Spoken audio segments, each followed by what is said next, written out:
Alrighty. Well, Senait, thank you so much for being here today. Would you mind saying your name and your title? My name is Senait Forthal, and I work as an independent solar consultant.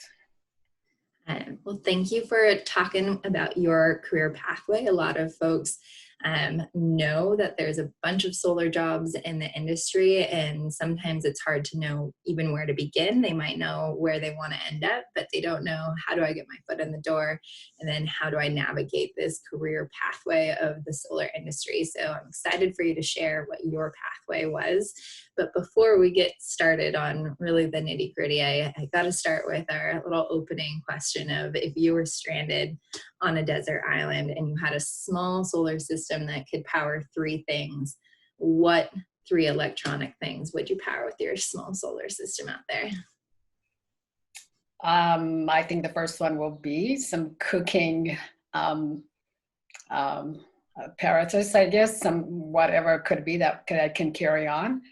And the second one would be my cell phone. I have a love and hate relationship with it, but in an island, you feel like you don't want to have it, but I think I'll need it. And the third one will be, you know what? I don't have a need for the third one. We're just I think if I can eat and then I can, connect the world whenever I need to, I think I'm good to go. have some tunes on there. All right. Welcome to your island. Yeah, no, definitely. The less connection, the better. So as a contractor, what really is your current role, and what's the most rewarding part of your position that you have now?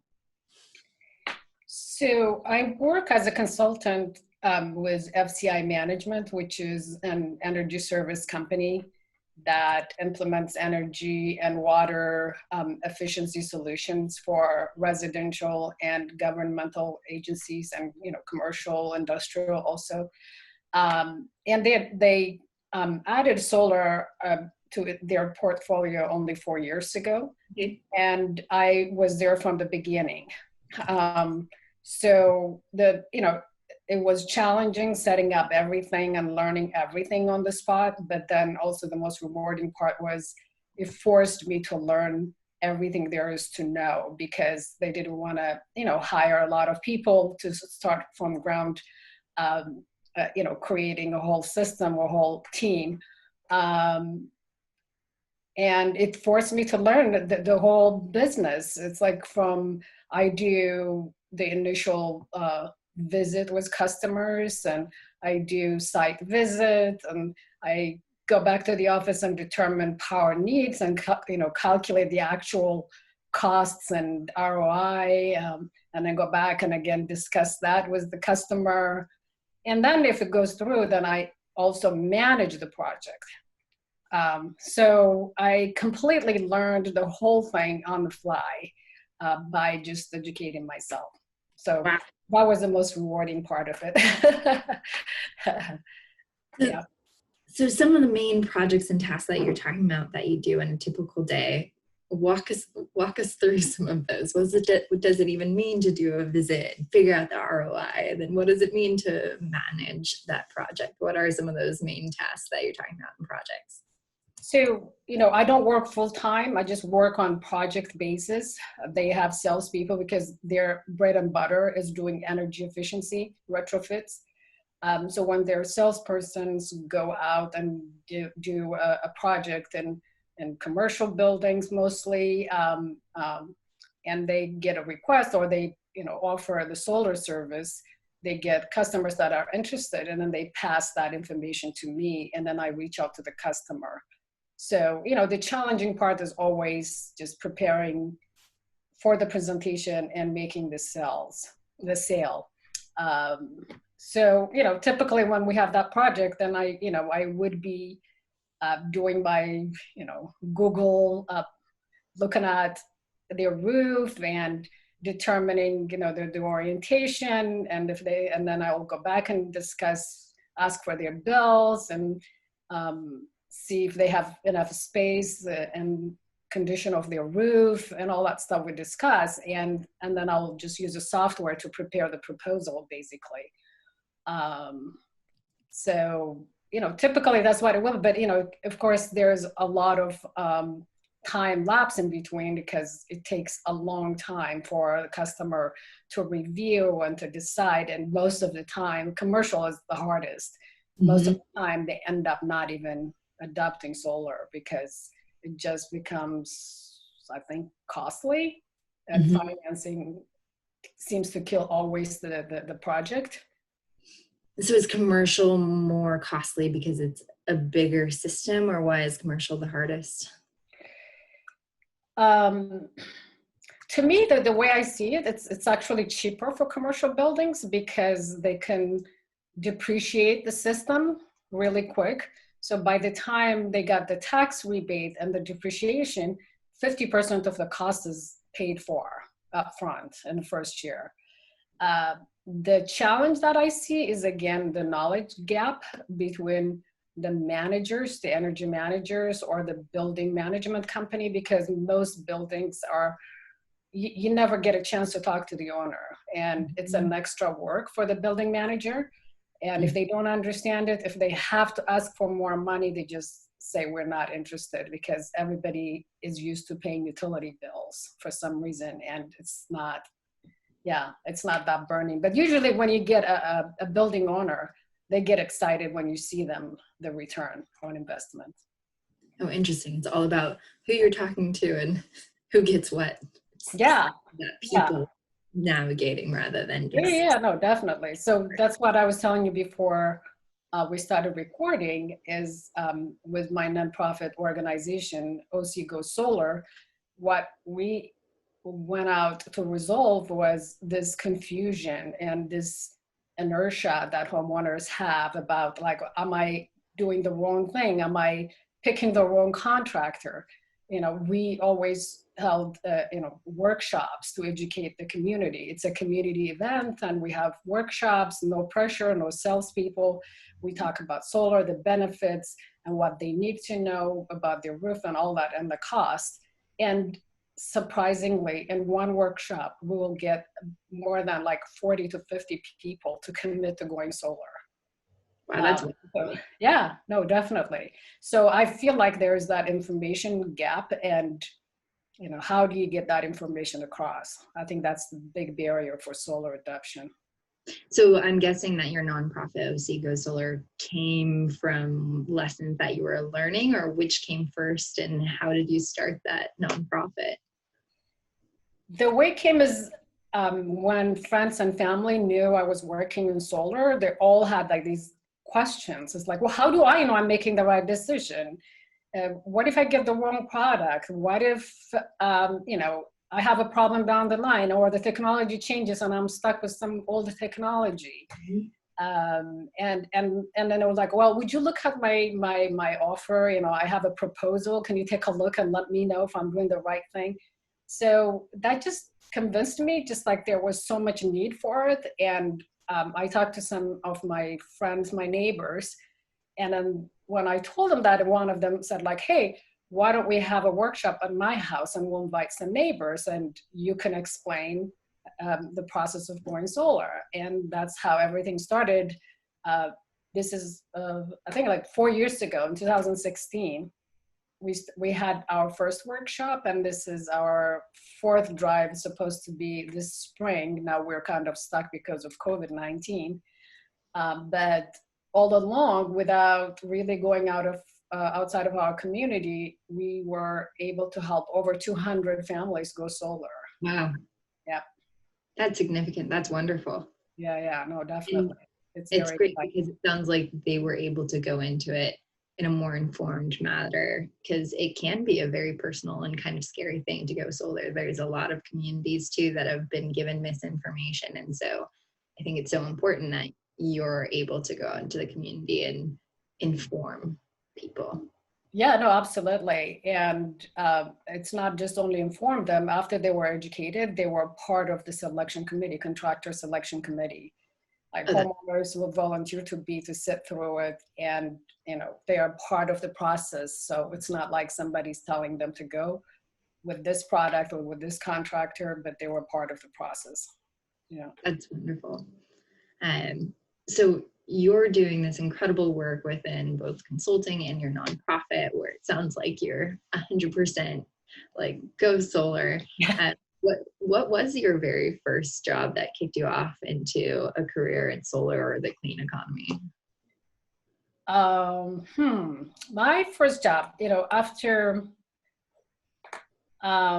graduating from college, well, I mean, I can backtrack. I'm a person who dropped out of college freshman year and became a flight attendant. Wanted to travel the world and see I wasn't ready for college, and worked for about 4 years, and then went back to college when I was 24 years old. And I was always interested in environmental issues. And when I went to college, I wanted to study. And I mean, originally I wanted to become an architect. Mm-hmm. So I was always into design and art and all kinds of things similar to that. I need to use my hands all the time. So I majored in urban planning because the school didn't have architecture. I went to UC Irvine. So I studied urban planning and environmental studies. And then I got married and had kids, decided to stay home. And after a few years, I decided to go back to the job market, but I had to kind of brush up on my skills. I started going to any conferences I can get to, attending courses and lessons and getting certifications in all kinds of fields in sustainability. My first certification was zero waste consulting. I did that with California Resource and Recovery Association. And then at some conference at a conference hosted by SoCal Gas, Sustainable Leaders or something it was called, I think. I went to that conference one time and I met this gentleman at a social event and told him what I was trying to find by going to these conferences. So he offered me basically an internship. He said, like, you can come and learn the business. And his company was an energy service company, but he concentrated in doing energy efficiency retrofit projects. They were mostly for utilities and governmental agencies. So I learned everything about policy, about measures, and about financing, all that stuff from him. He was my mentor for about 6 months, and then he started actually paying me. After that, I got involved in a project doing some research for a bid that he won.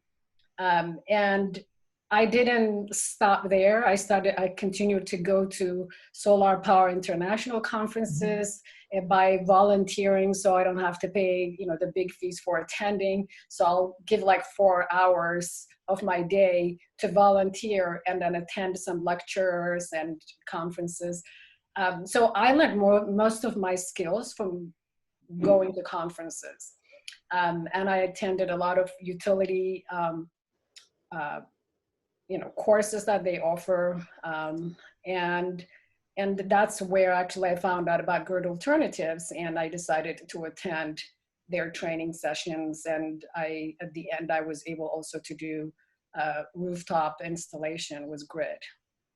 Okay, so you took a pathway of collecting all of the information that you possibly could. It's almost like you went to like conference grad school. How many conferences do you think that you ended up attending? Oh boy. Early on, I think I would say probably, if I can put them, I mean, like Solar Power International, I think I went almost every single year. I became like their designated volunteer. I think they reached out to me every year. Usually I did it in California, but then I went to Las Vegas one year. I paid for my hotel and food, and then, but at least I didn't have to pay for the conference. and stayed overnight and did all that. But it's just, I think I found it's just so valuable to meet people, to learn about product and services, what people are doing and who are the influential people and what are the policies that are coming out. Mm-hmm. What are the technologies that are, being introduced, that year or the next year. Yeah, So, and conferences are so influential in that way. And I think a lot of people find them prohibitive because of that huge cost. So I think that your idea of volunteering and getting to be able to attend for free, even if you have to work some of those hours, I think that that's fantastic. yeah, definitely. Yeah, so that was it. I mean, I can't put a number in the number, but I would say I probably went to about 5 to 6 a year. Yeah, that is significant. And you volunteered at all of them? Well, some of them just said that they have sponsors that pay for people who want to attend, and they are not a company or something that they can't pay the fees. And they said, "Oh, we have free passes, but if you don't ask, you don't know. It's not advertised anyway." So I would just say, "Hey, I'd like to attend, but the fees are too high for me. Is there any way I can volunteer?" And then they said, like, "Hey, by the way, we have free tickets if you want to come." So I still continue to attend a lot of events. I don't focus only on solar at this point. I'm learning a lot about electrification, electric cars, charging stations, and of course, battery storage is the big one. I'm trying to learn a lot about that because solar without storage at this point is not going to make a whole lot of sense. Mm-hmm. Yeah, so there's a lot of different things out there within the clean economy, and it sounds like you're pretty jazzed about all of this and you're passionate about it. What is your vision that guides your work, and how does solar fit into that bigger vision? Let's see. My vision. Let me see. I have to, sorry. I guess, okay, my vision will be, I'm a diehard environmentalist. So my vision is I want to live in a clean, just, and sustainable world. Okay, so in order to accomplish that, and I feel like the world has to transition into clean economy, and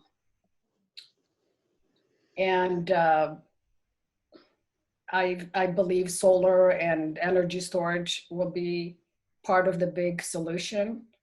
Although, cars are, I think, one of the biggest problems we have. But if we have solar, we can go into electric cars, hydrogen fuel cell cars that if we can produce the hydrogen fuel from solar, all those things can merge and make a huge, huge difference. I would say if I have a magic wand, I will put solar panels on every roof. When I drive down the freeway, it's like my eyes are always looking at roofs. It's like, oh, look at that roof. That looks so good for solar. It's like I'm always looking at the roof, not the road.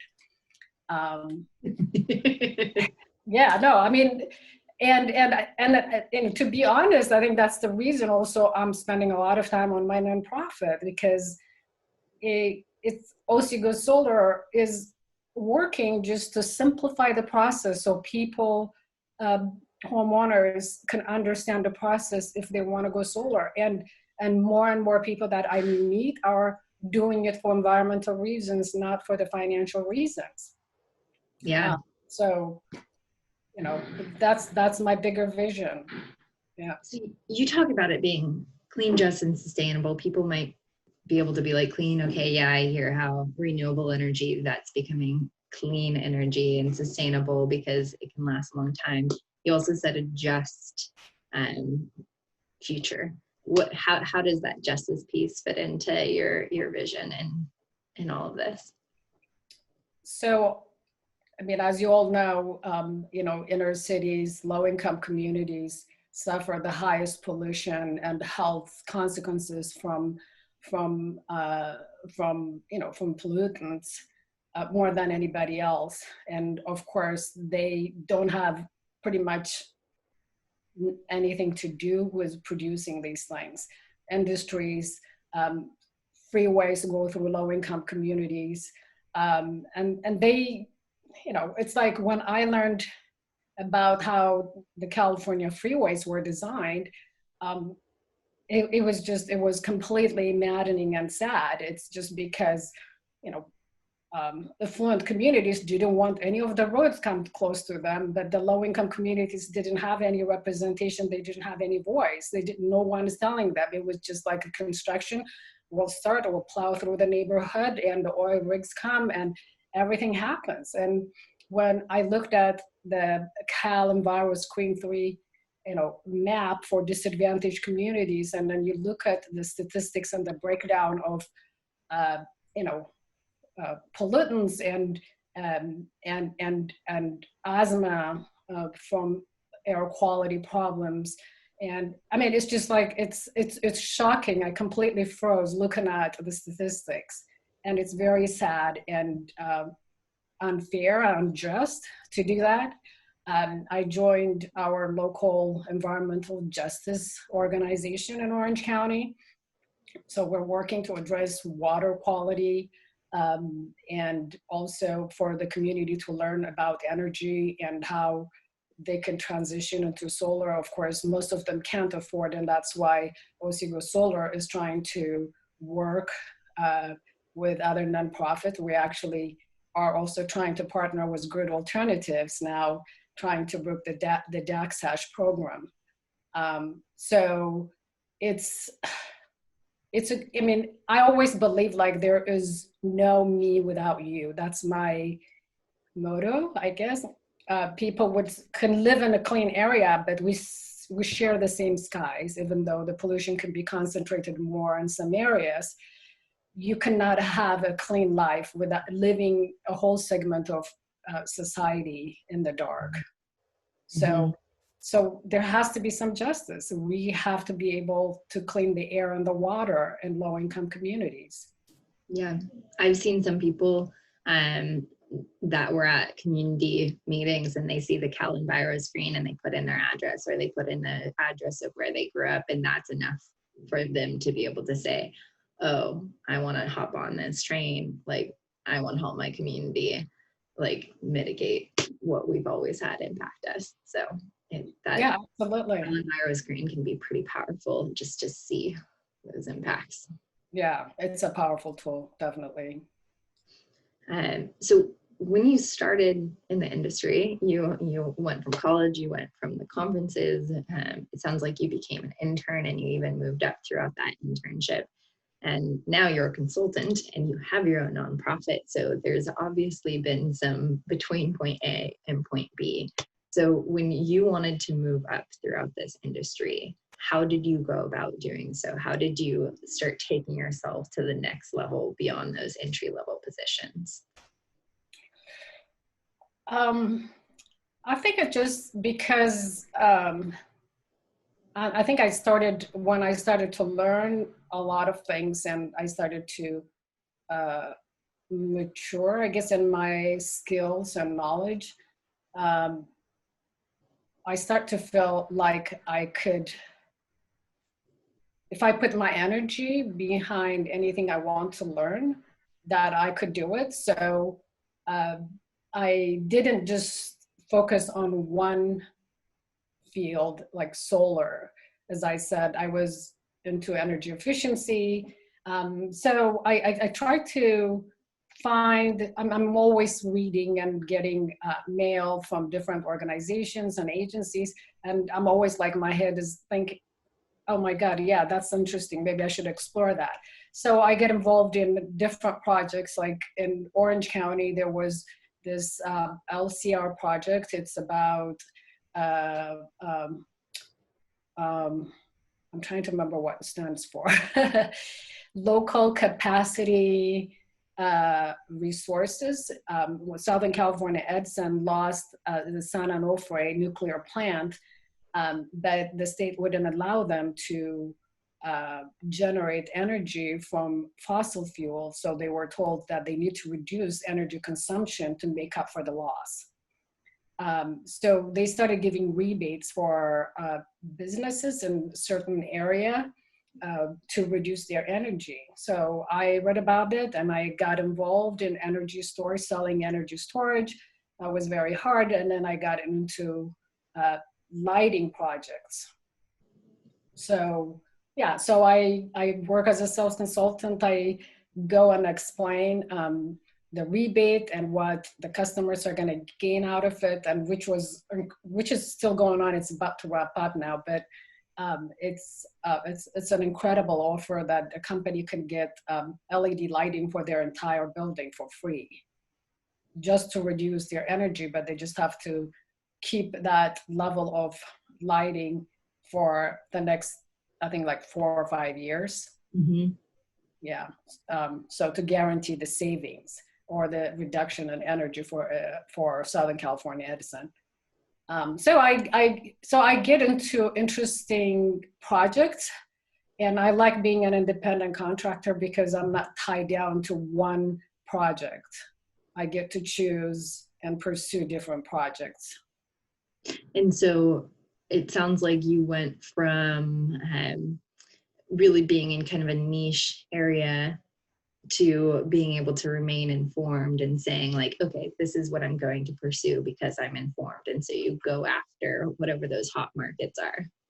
Yeah, no, definitely. Absolutely. I mean, I have to say maybe because, you know, I have a husband who works and we have a constant income from my husband. So maybe other people, if they have to work and bring in a certain amount of money every month, that may be difficult.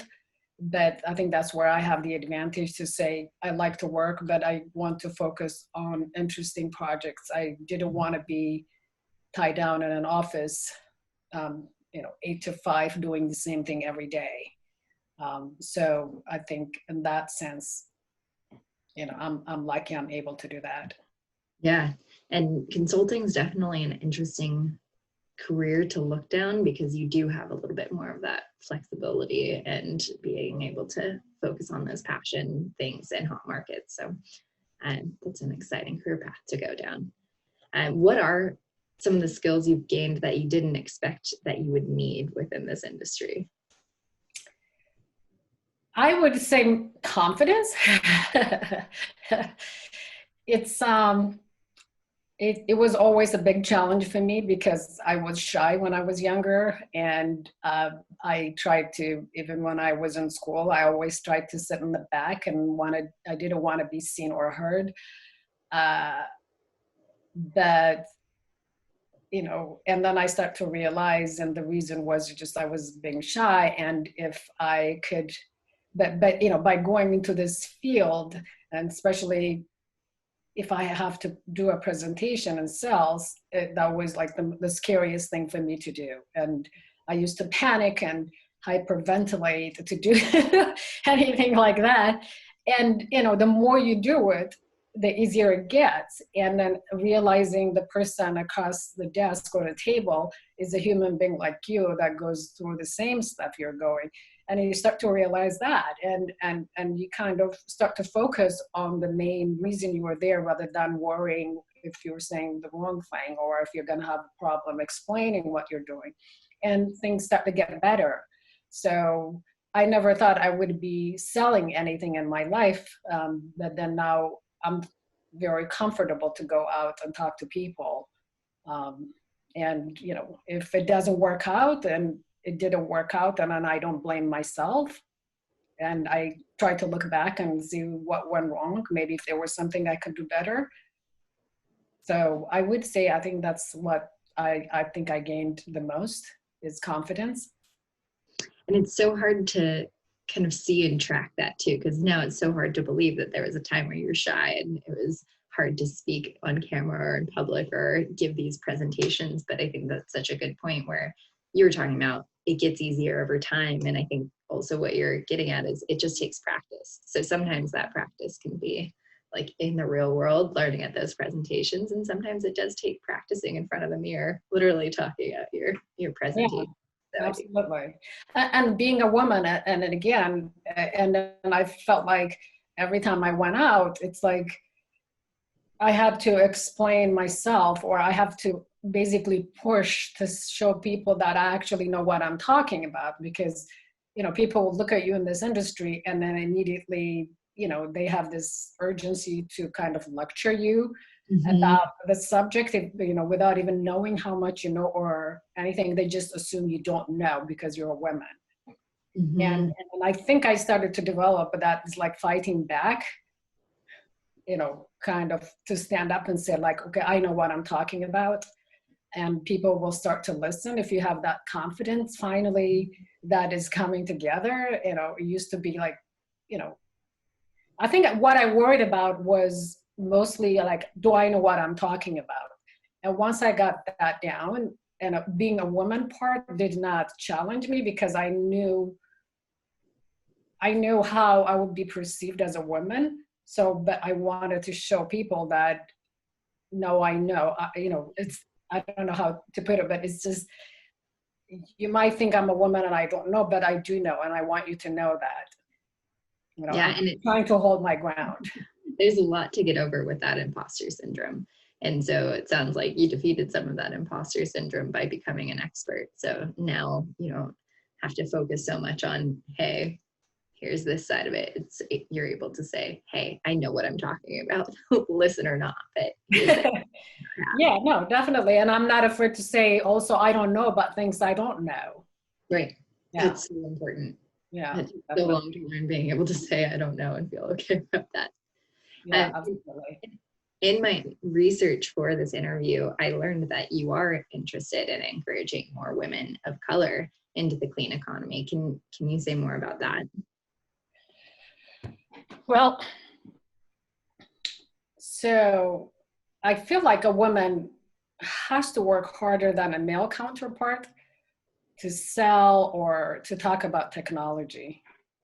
And um, there aren't enough women in the field. And then I feel like in order to change that reality, I think we need to focus in recruiting, encouraging, educating women, and building their confidence that they can actually do it. And even when I go to these conferences that I'm telling you, it's just completely maddening. It's like in some conferences, like if there's more women that I would say, oh, there's more women this time, and it would be probably 10% of the attendees are women, and women of color usually non-existent. It's like there would be one in the room of 600 people, or zero, or two, and I don't know. I don't know why that happens, and I guess I know why. It's like the information is not accessible, the training is not, and the exposure is not there, right? And when I meet people, they're always asking me like, well, how did you know about solar, and how did you get to go in this field? So I think there's a lot of work that needs to be done. Um, and I always feel like if we are to build a just and equitable world, as we say, we cannot leave this huge segment of population, women and people of color, behind and still expect to be successful in it. Yeah. Uh, so as I said, we need to put a lot of energy behind training and recruiting and making this information accessible. Do you think it's possible? I think it's absolutely possible. I think, we need to, I think, I mean, to me, it's like the education system is not designed to accommodate, technology, uh, like at the high school level. It's like, it's not everyone that need to go to a four-year college or get a PhD. We need people that needs to work in in all kinds of levels of technology. I mean, there may be kids that will be totally in love and learning about solar if they're exposed to. There should be after school programs that are offering technical fields. And community organizations. There are like job training centers everywhere. As I said, I checked a lot of places and it was impossible to find any technical training. There are very limited places where you can get that. As I said, when I got my training at Grid Alternatives, I was driving about an hour and a half to get to the lesson. You know, every single day that I went to get that training. I don't know how many people can drive at 5 p.m. to a training center after work in traffic, you know, to get this done, because they have to get up in the morning and go to work too, right? It's just because it wasn't accessible. And actually, I think they were in Carson, Grid Alternatives was in Carson when I did my training. Now they're in downtown LA. And there was no way that I was going to drive from Orange County to downtown LA every day to do that training. And there was none of the Orange County junior colleges were offering that. I think somebody from the GTO task force is now from Saddleback College. So I'm going to have to explore that if he's going to start to teach or if they're offering that course, but they never did before. I mean, when I was checking, at least I didn't know they were offering anything. So it sounds like there's still a lot of work to be done. Oh, people are starting to focus on it, but people are going to really have to seek that out, seek out those training centers and kind of really push to get their foot in the door. What are some first steps that someone can take to get their foot into the door in solar? Either how can they get their foot in the door with training, or how can they get their foot in the door for an internship? How can somebody kind of break through that first step? I would say take advantage of the free solar trainings that are available if they are near where you live. Like Grid Alternative offers incredible training. I think that would be a first step if you're close to it, if you have access to it. And if not, there's just so much information online. You know, just learn the basics and try to learn everything else on the job. You can build up your little confidence and you know, have the basic knowledge, and then you can go to a solar company and say, like, I know this much, and then I would like to learn on the job. You may be able to start at a lower level, maybe getting permit done. Maybe going out with a person to do site visit. I mean, people can learn a lot of things on the job. I think solar is a hands-on project, but a person has to know the basics, definitely. But it's like never quit learning, just keep learning, build on that knowledge. You know, if you learn installation, don't stop there, just learn how to do electrical work, learn to do design. Maybe that's what you're going to enjoy the most. You know, learn how to sell the product, the service. I think also following the trend and the technology and what's out there, what's changing, what are the best products that are out there, and what is good value products. And you have to be able to be well versed in these subjects to sell, to convince people you know what you're talking about. But yeah, it's all available. Of course, you know, you just have to spend a little more time reading about it and learning about it. Yeah, and I think that you talking about that growth and that there's always new technologies you have to stay up on. I think that that's really what makes this industry a career pathway rather than a job. Lots of people take different pathways that don't necessarily seem like they link together to make their career, but because this industry is growing so rapidly and it's so needed, there's really, it's not just a job that you're getting into. It's really, as long as you're staying up to date with that technology, there's lots of places that you can go with it. Yeah. So. Yeah, no, I definitely believe that people don't need to get a college degree to be successful in solar, and solar jobs are really well-paying jobs for people to train. And you have to be self-motivated to learn about it. And once you get in, you can do self-improvement to go ahead of, to succeed. Absolutely. Well, thank you for all of this information. Is there anything else that you would like to add that would be helpful for folks getting into this industry? I would say clean energy is the future. And I believe the industry will be a leader in creating more new, good paying jobs in America. It's interesting to know that only 5% of the homes in America have solar. In California, about 9%. And then you could see that huge market opening up. I learned I think in New Zealand, 25% of the households have solar. And to get to that level, just imagine the workforce that we'll be needing. I think it's a great time to work in solar. I would say get trained, build your confidence, network, and learn everything you can on the job. And anything online you can get. I think that's all I could say. Well, thank you so much. I've learned a lot from you. I can't wait to look more into your organization, what you're doing with Oseco Solar. Thank you for bringing your knowledge and expertise to the community and to the folks that are looking to get into the industry. Well, thank you. Thank you, Daisy.